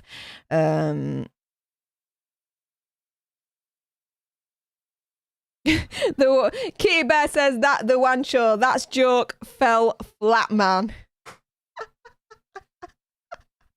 I like your wordplay, Kitty Bear. I respect it. Kitty Bear also says, I'm better in as far as I know what is happening with and around me, but in nowhere am I sane. I'm not either. Join the club, mate. I still have 3 voices in my head and they're all versions of me. Yay! You see, there's more than just one of you. That's always a good thing, you know? You can share yourself in the world. Not just the one, but all 3 of you. Rock on! Will Morris, at least you're alive, bud, and out that place, blue skies. Yes. Jean says, yes, was epic, Steph. Yeah. Thank you. And Will says, yup, Steph, those fancy MCU showrunners don't read the comics. I know. Like, when WandaVision finished and I found out the showrunner hadn't read the comics, so didn't know the source material, I was like, well, that freaking makes sense. No wonder I hate the shiz out of WandaVision. They didn't know the freaking source material to begin with. What the frick? Oh my goodness. Now, as I always say, you like WandaVision, more power to you. Fair play. I hated it with a passion, guys, and I still do. I'm just like, I can live without WandaVision. We're good. Yup, Steph, those fancy MC. Yeah. Kitty Bear says, hey, check my avatar. I am male. Apologies. I'm reading from OBS Studios.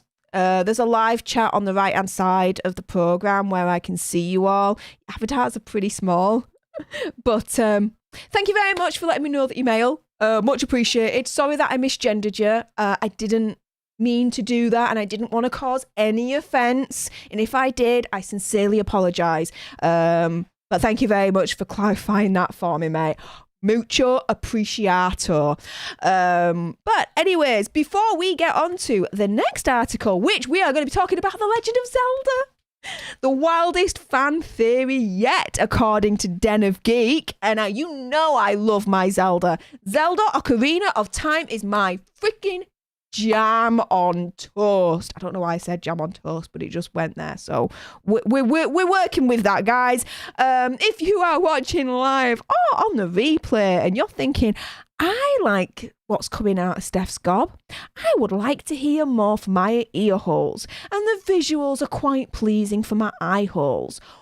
Well, why not subscribe to join the Alter Nerd tribe? That flashy little red subscribe button below. Hit the notification bell so you're alerted every time I put a video out or go live, and give this video a good old super like just for the solids. Also as well, if you would like, and it is completely optional, guys, but you do have the option to also, once you do subscribe, join to become an Alter Nerd tribe leader. It is a membership. There's only one level, $4.99, but you get your badges, you get cool awesome custom emojis that I've got designed by my own graphic designer. You get member only live streams, the next one of which will be a exclusive watch party. You get regular member shout outs. You're able to submit articles for these episodes, Alter News. That's right. So if you're an Alter Nerd tribe leader and you're, I don't know, kicking around on the internet and you find a weird, wonderful, strange article and you'd think, I'd like to know what Stef's God would say about that, DM me at Stef Alter Nerd on either Twitter or Instagram. I will only accept submissions from my Alter Nerd leaders, and as long as it's YouTube friendly, I will include it on the Alter News segment. There we go. When I can get my teeth back in. Oh, that probably will never happen these days. My pronunciation and my wordplay is so off point. It's gone. We're done. Anyways, guys, what are you also saying before we go on to the Zelda article, which I'm really excited about?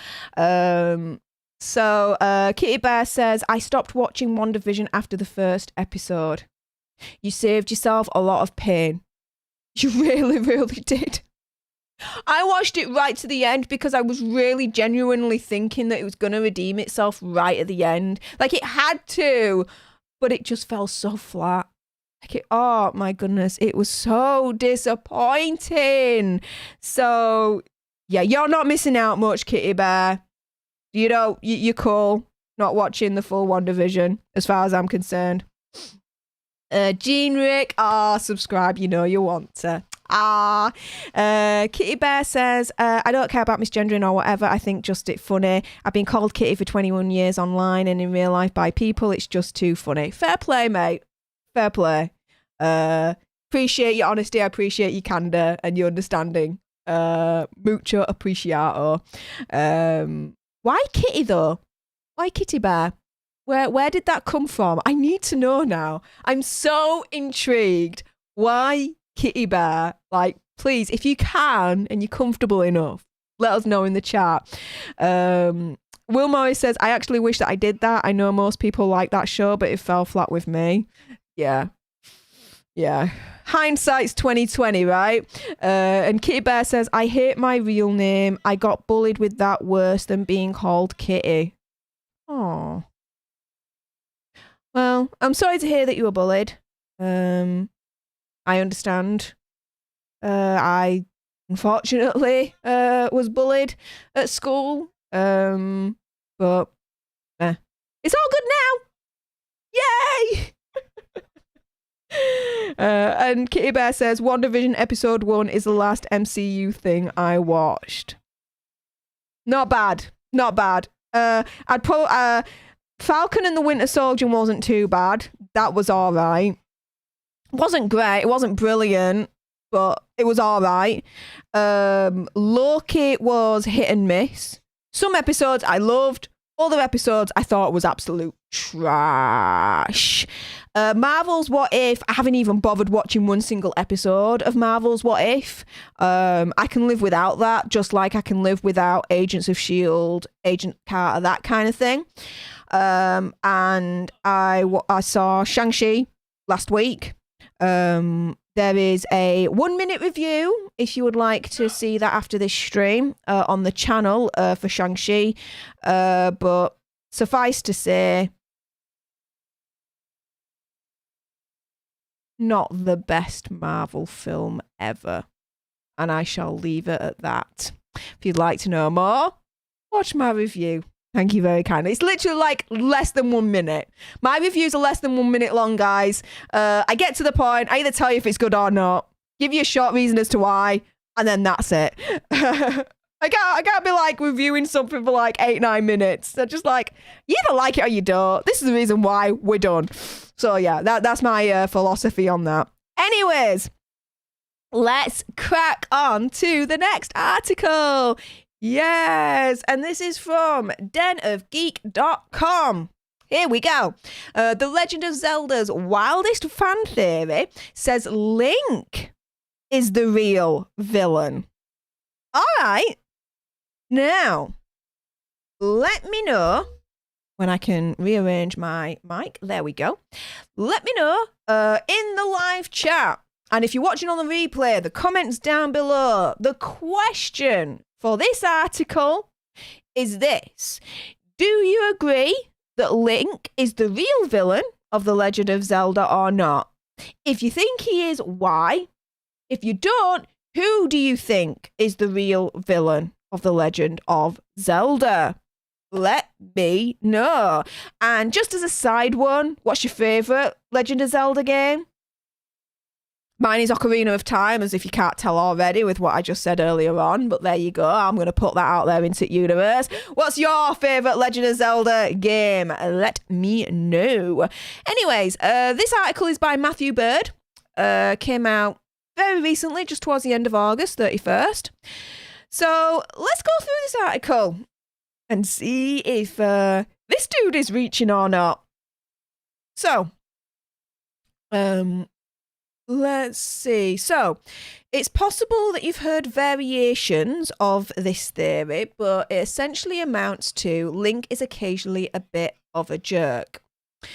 So, we've probably all joked about his fondness for smashing pots and swiping at chickens at one point or another.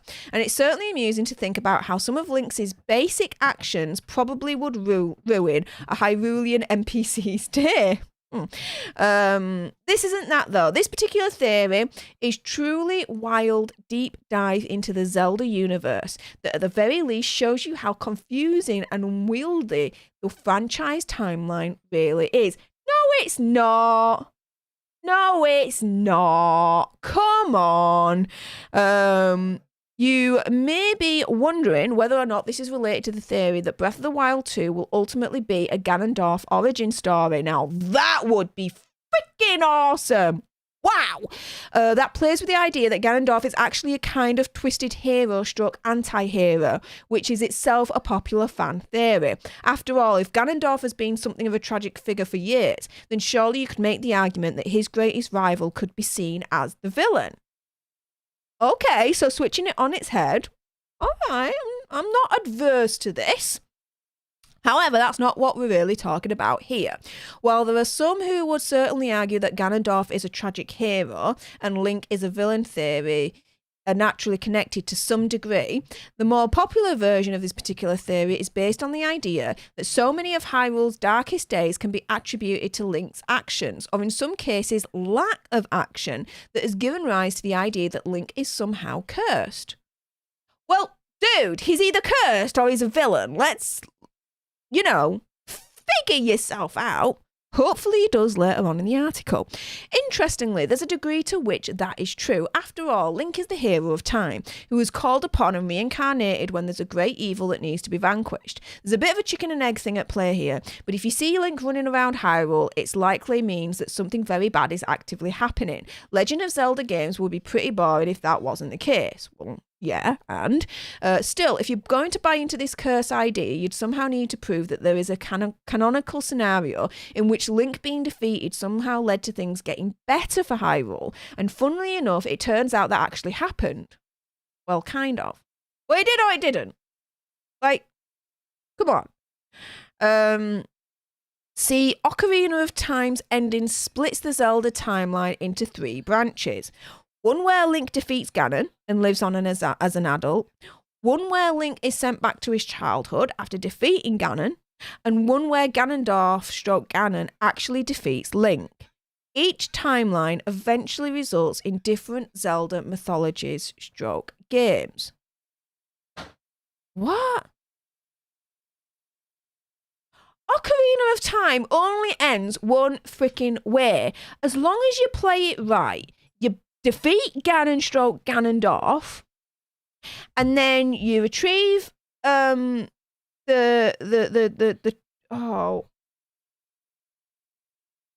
the Triforce. Sorry, my mind went completely blank then. I had a brain fart.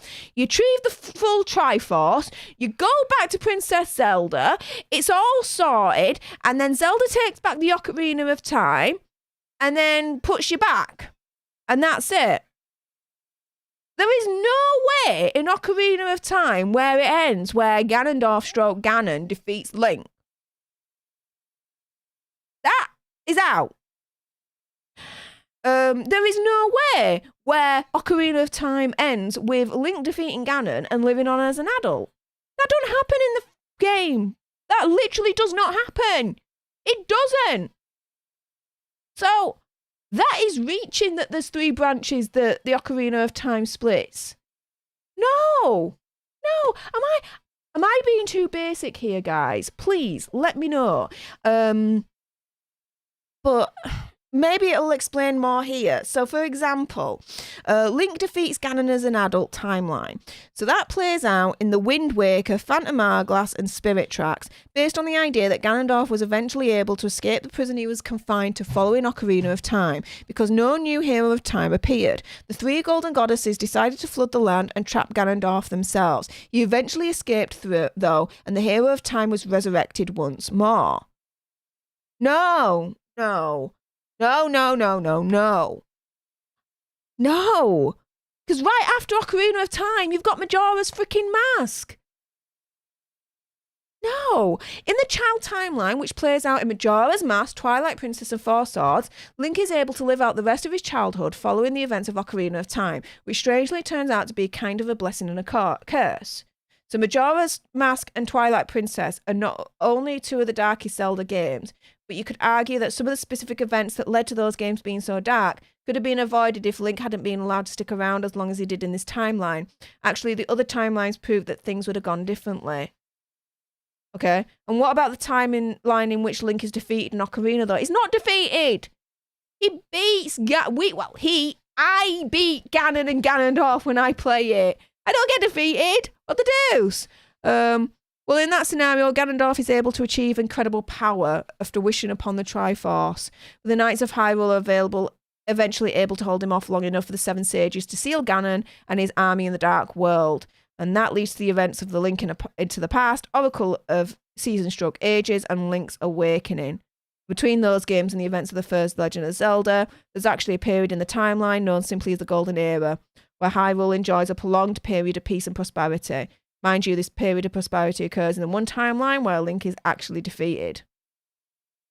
And that's really the crux of the entire theory. If you had to pick one of these 3 timelines to live in, you'd probably pick the one that resulted from Link's defeat. You freaking what? It's not a perfect world, but it achieves the overall best outcome for Hyrule? What? Yeah, nah, I'm done, guys. That's nuts. That's ridiculous. I'm sorry. But no. No. Okay? Don't make sense to me. Ocarina of Time only ends one way. You defeat Ganondorf. You return the Triforce. Zelda sends you back to childhood. And it's all done and dusted. And the hero of time is lost forever. Because no one knows in your reality that you were the freaking hero in the first place. Which is the sad irony for Link in that scenario. And then we go on to Majora's Mask. Oh, yeah, we major problems, guys. Major problems. We didn't like that. I did not like that article. Couldn't you tell? What are you guys saying in the chat? Let me have a look. So, Kitty Bear, we'll start off with you, mate. He says, it turned out it was a monkey creature and not a cat creature. So I technically should have been called Monkey Bear. I think I'm need to... Oh, here we go. Right, I need to go up a little bit more on my OBS. So, Kitty Bear says, I started playing Dark Age of Camelot when it released. I made a character I thought was a cat creature, and it could turn in a bear, and I named her Kitty Bear. A character became pretty famous on the server. I played on and I kept the name. Oh, fair enough, mate. Okay. Suddenly it all becomes clear, Kitty Bear. There we go. Well, yes. Kitty Bear says, turned out it was a monkey creature and not a cat creature, so I technically should have been called Monkey Bear. I do like monkeys. I love mandrills. Mandrills, oh, they are so freaking majestic. Love the look of mandrills. If there was one in a room, I would not be in the same room as a mandrill. Mind you, I respect their power and I respect their ferocity. And I would like to live, thank you very much. But I like the look of mandrill. But Monkey Bear, yeah, we like Monkey Bear, but yeah, we'll call you Kitty Bear. We're cool. Yeah. But still being the only Valkyrie Berserker on the server was fun. Hey! All right, Kitty Bear. Patrick Quill in the house. Hello, my fellow Alter Nerd tribe leader. Hey up, Steph and everyone. Happy Sunday. Happy Sunday, Patrick. And there you are with your bad self using the leader A up exclusive emoji. Loving it. Will Morris says, Quill, hey, hope you're doing good. Kitty Bear, though, continues. First thing to do in any RPG is go to the nearest house, go in, break everything, and steal everything you can. Well, yeah. That's pretty much what happens in Zelda Ocarina of Time, right? You wake up in Kakiri Forest, the Kakiri village, and you wake up, you go out, and you go into people's homes, and you break stuff, and you take stuff. Yes. Okay. Makes sense. Will Morris says, I can live without Agents of S.H.I.E.L.D. Steph, but only because it's finished and thus achieved legacy status in my head. I don't know what you mean by that, but okay.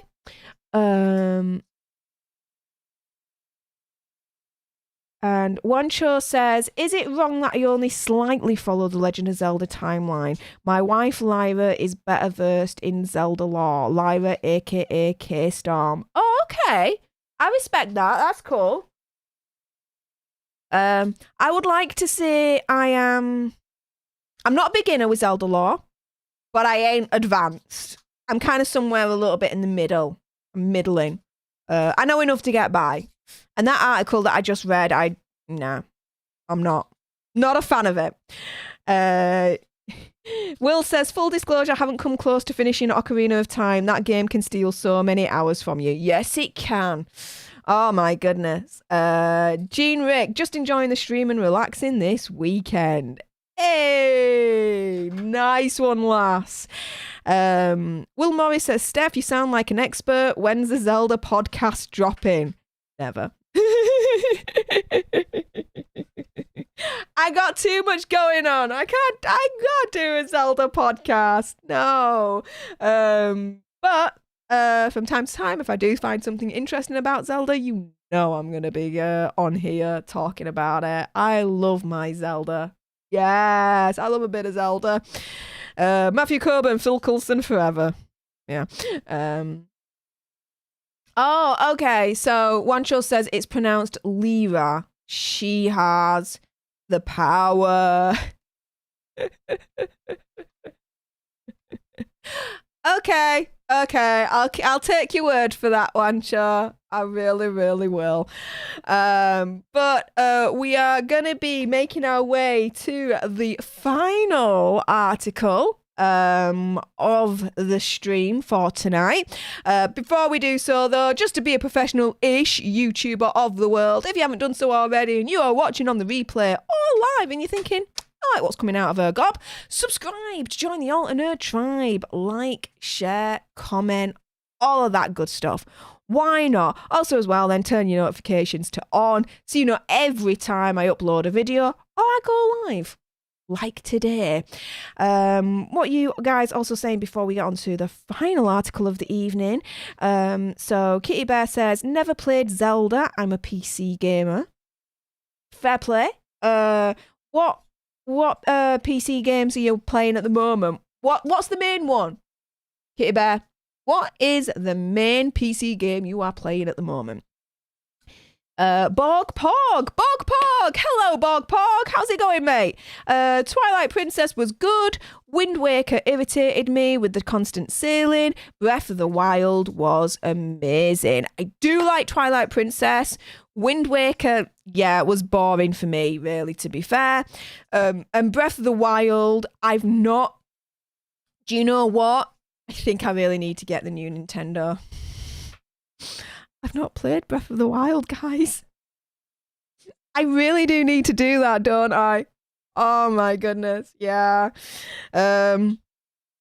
We'll see. Especially with Breath of the Wild 2 coming out. Oh my goodness, and everything that I've seen of Breath of the Wild, it just looks all sorts of epicness on the scale of Ocarina of Time, just like 100 times better.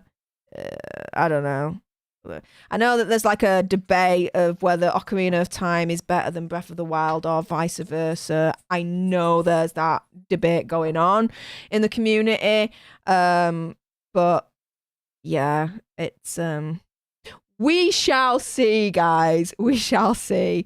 And what else is going on? Oh, Will Morris is really shocked, Kitty Bear. He says, wow, Kitty Bear, not even on SNES? Oh my goodness. I have to admit, I'm a little bit of a retro gamer. I kind of go up to like PlayStation 1, PlayStation 2, and then I'm kind of like, that's where my gaming experience stops. I'm trying to get into more modern gaming, of course, but we'll see. Especially with me and ahhing about the Nintendo and getting the updated console for Breath of the Wild. Satan's PR guy, hello. Welcome. Thank you very much for dropping by. Oh, hey, Steph. Much love. What's going on today? A lot of tomfoolery. A lot of BS theories that we've been going through about the Matrix, Doctor Strange, Legend of Zelda we've been talking about. It's been a hodgepodge. But yeah, it's not been too bad. And earlier on this morning, literally in the wee hours, we were having the epic watch party stream for the full season 3 of Cobra Kai. That was fun, guys. So yeah, a lot was going on today, mate. How about you? Satan's PR guy also says, ooh, I'm Xbox myself. I'm loving Aliens Fireteam. Also, Splitgate is a bit of free fun. Cross between Halo and Portal. It's basically Portal combat. I like what you did there. Kitty Bear says, I have no main game. I do have one game with 20,371 hours on it. Wow. Black Desert Online. Got it halfway 2018. It hasn't been offline since. Whoa. Okay, fair enough. What is that about, Black Desert Online? It sounds like it's shoot 'em up tactical kind of game. Just judging by the title, but do enlighten me. And yes, Satan's PR guy, you missed out on some fun, but you can always catch it on the replay on the channel, of course. Wink, wink. Matthew Coburn says NES, PS1, 2, and 3, and Sega Genesis. Okay. My chosen retros is NES, SNES, Game Boy, N64, PS1, and PS2. Yeah. Them. Kitty Bear says, the one game I bought a second account and second PC for was Dark Age of Camelot. I was playing that on 2 PCs and 2 accounts at the same time. Whoa!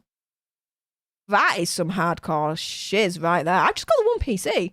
I do everything on my one PC. Play games, do my streams, chill out with you guys, read, mess about, edit, film. Wow, you have 2 PCs to play 2 separate games. That's nuts, but fair play to you.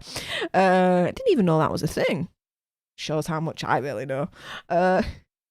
And what else is going on? So, Matthew Coburn says Xbox One S2. All right.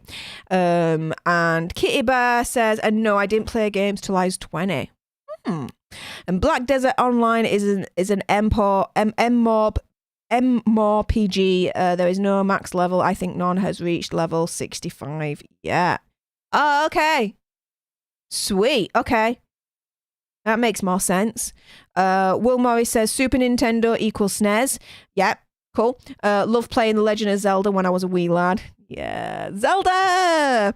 And Wancho says, oh, we had a retro N64 edition playing Star Wars Rogue Squadron. Yeah, and you recently had a stream for Los Amigos Play a couple of weeks back where you were playing Super Mario N64 as well, which was cool. Patrick Cole says PlayStation gang, PS5 games are fun. Yes, they would be fun if you can get your hands on a freaking PS5. As soon as they get released, like 2 seconds later, they're sold out, and then they're on the black market for like 4 or 5 times the freaking price, completely inflated to buggery, but then people still buy them. So cycle freaking continues.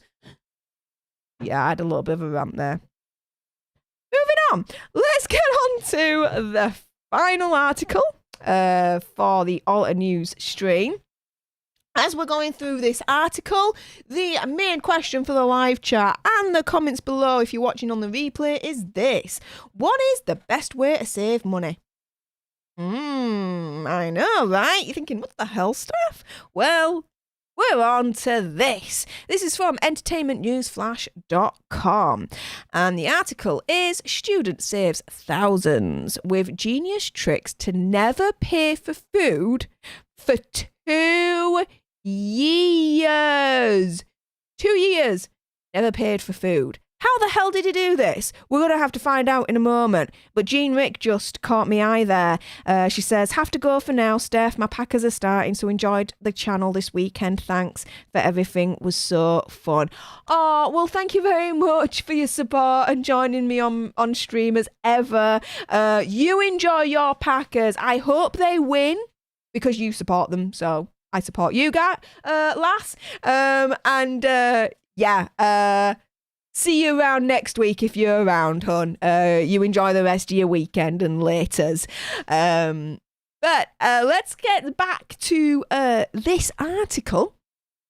So, student saves thousands with genius trick to never paid for food for 2 years. Well, we need to know the secret to this, so let's find out. So, this guy is called Jordan Vidal, and the article is already claiming him as a money-saving hero. So, the College of South Wales in Cardiff. So, the dude is based in the UK. UK represent. Jordan, now 25, shortly discovered that away from dwelling, the payments stack up. He discovered his pupil mortgage and a part-time job weren't sufficient to pay for lease, partying in the grocery store. He established an ingenious system that saved his abdomen full and his fridge stocked. Did not pay for meals for 2 years at college, and he by no means went hungry. So what did he do? So let's have a look. Jordan's grocery hack started within the early hours of a Monday morning at an online casino in Cardiff, when he discovered that online casino members had been entitled to a complimentary Chinese language buffet with comfortable drinks and countless plate refills. He signed up totally for free. He then made certain each Monday he could be there at 4 a.m, the place he may eat as much as 4 plates of meals. Whereas this could maintain him all through the next day, he did make the Tuesday 9 o'clock lecture tougher to rise up for. Jordan, who studied movie, says, I might come again from the buffet, have a little bit of a sleep, and go to school the following day. And after 3 or 4 plates of noodles, spring rolls, sticky fried rice, and candy and bitter rooster, I'd have eaten sufficient to maintain me going via the following day. I had a lot to eat that once I wakened, I nonetheless felt full. I additionally had cookies and truffles from the buffet, which I'd eat earlier than college. And the freebie hunting didn't cease there. After lectures on Tuesday, Jordan would go to the arcades within the city centre. They'd been populated with busy eating places and cafes. And after placing up a relationship with cafe house owners, he started to gather no matter what was being chucked out at closing time. Legally, they should bin any meals that was made contemporary that wasn't bought, even when it's completely effective to eat, he explains. I'd ask in the event that they had been going to throw something away, and in the event that they did, they'd give it to me. My fridge was consistently stocked up Wow, with sandwiches, cookies, and slices of cake. And 9 out of 10, Jordan would go dwelling with loads of meals. He was not often turned away. Members of workers began to get to know him, generally bagging up his goodies up front so they'd be prepared for him to remove. He would do the identical on Thursday evenings. So at the end of each day, if the place had anything to throw away, they'd be like, no, we won't throw it away, we'll just give it to you, mate. Wow. And by the weekend, Jordan would set his sights on native takeaways and basically do the same thing. So any meals that was going to be thrown away each Friday and Saturday evening, he would take it all. And it was a significant success. His fridge was sometimes too full and decided to not throw something out. He'd generally eat 4 sandwiches a day. And except for saving money, he didn't want to waste meals. His want not waste meals was a driver. Okay. His want to not waste meals was a drive. It was an incentive. It's something that drove him on. He says, it actually bugs me once I see issues get wasted. We reside in a world where the place individuals don't have any meals, individuals go hungry and folks die. I actually don't like waste. Wow. So, yeah, that is how a student did not pay any money and saved thousands for 2 years for food. He'd go to special lectures, basically, as far as I can see here, that provided the option for buffets, so we'd stock up on that. And then for the shops and takeouts, he'd go towards the end at night as they were closing and take out any food that he was going to throw away. And then he'd take it so that it won't go to waste. Dude is a freaking genius. Wow, that is impressive. What are you guys saying in the chat about it? So Satan's PR guy says, ooh, fishing out of the Tesco bins, maybe.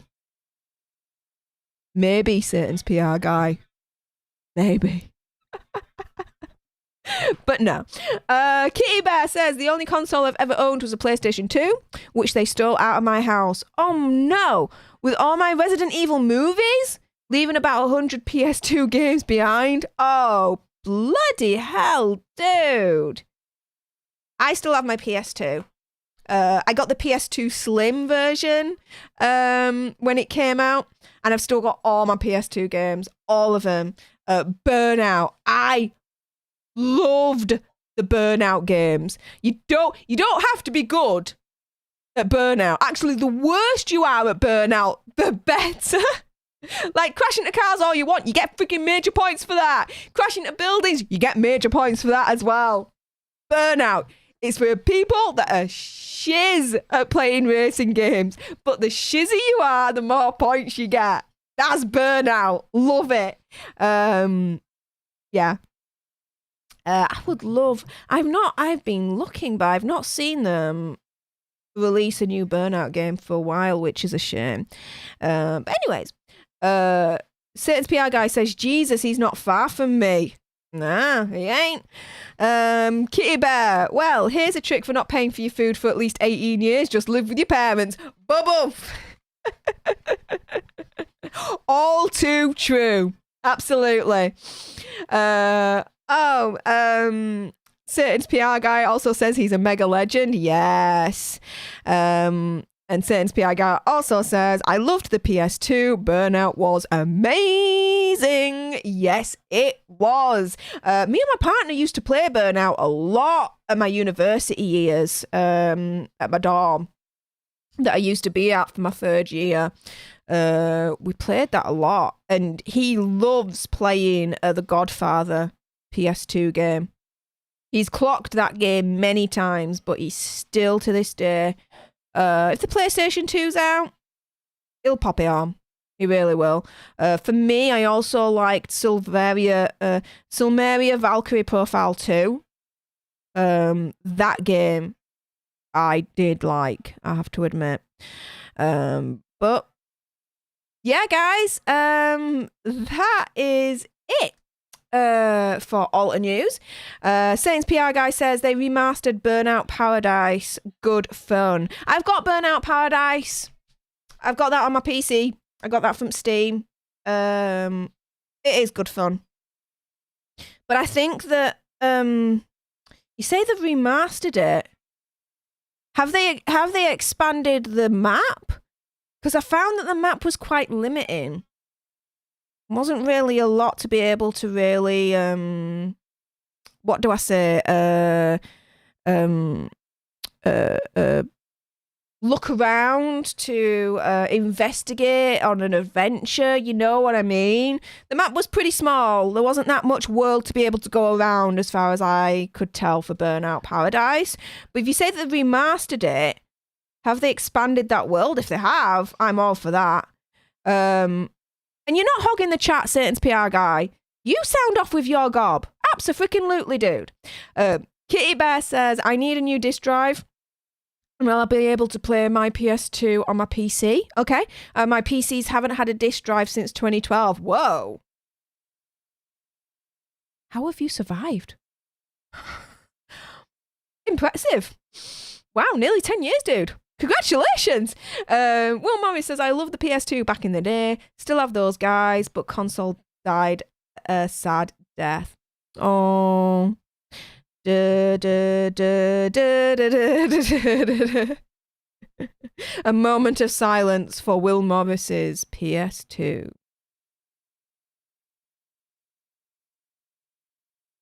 And we're done. Satan's PR guy says, I think they just did a graphics update. I'm going to look into that. Okay. Fair enough.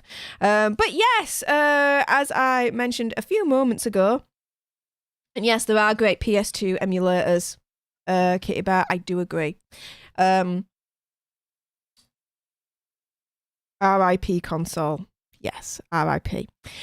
We are at the end of Alter News for this week. I would like to thank everyone that came to keep me company as we went through this week's wackiest, strangest news that I could find from the internet. If you like this and you want to see more, of course, why not? Subscribe down below, like, share, comment, turn your notifications on so you know every single time I upload a new video or I go live. If you like this Alter News segment, then catch me again same time next week. Next Sunday, 7 o'clock UK time. We're going to have some fun times. And for all my Alter Nerd leaders out there, of course, if you find something that's wacky and wonderful and you think you'd like my gob all over that lot, well, you know what to do. DM me either on Twitter or Instagram at Stef Alter Nerd.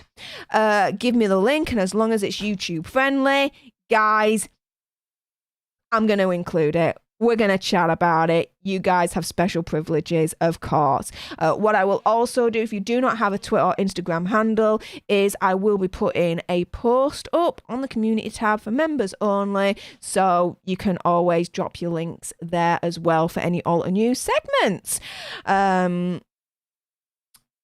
But with that being said, thank you very much again for every single one of you beautiful people that joined me, either live or on the replay. I have been Stef the Alter Nerd. This has been Alter News. And until the next time, you guys, laters.